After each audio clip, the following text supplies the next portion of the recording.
Supongamos que tenemos una partícula que es capaz de generar otras partículas del mismo tipo al final de un cierto periodo, a las que llamaremos descendientes. Estas nuevas partículas, a su vez, generan sus propios descendientes al final de un periodo. Y así sucesivamente. El número de descendientes que cada una de estas partículas puede generar es 0 o 1 o 2, etc. Llamaremos xn al número de partículas en la generación n. En el diagrama mostrado, el número de partículas en la generación 0 es 1. Es decir, tenemos que x0 es igual a 1, x1 es igual a 2, x2 es igual a 3, x3 es igual a 3, x4 es igual a 2, etc.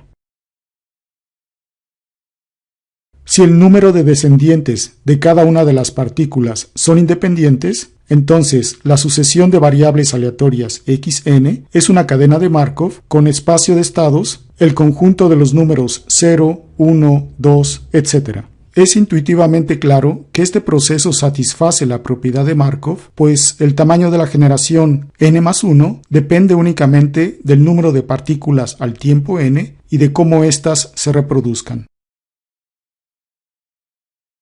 Vamos a llamar dkn a la variable aleatoria número de descendientes de la partícula késima en la generación n. Por supuesto, los valores de k son 1, 2, 3, etc., hasta el tamaño de la generación, esto es xn, suponiendo que xn es mayor o igual a 1. Entonces, tenemos lo siguiente.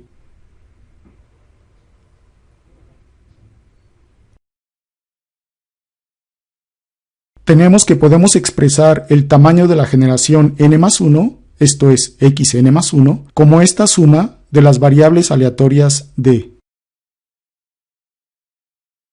Por lo tanto, tenemos que las probabilidades de transición p y j están dadas de esta manera. Se trata de la probabilidad de que la suma de estas variables aleatorias d tome el valor j. Tendremos tantos sumandos como partículas haya en la generación anterior, es decir, i, suponiendo i mayor o igual a 1.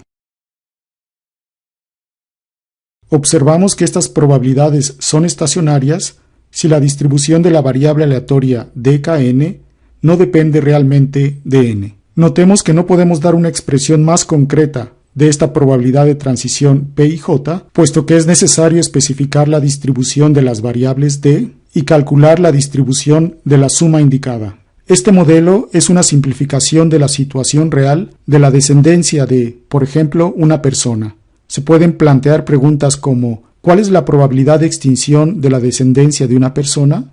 En general, a este tipo de procesos se le llama procesos de ramificación. Y en nuestro caso, bajo las condiciones señaladas, es un ejemplo más de cadena de Markov.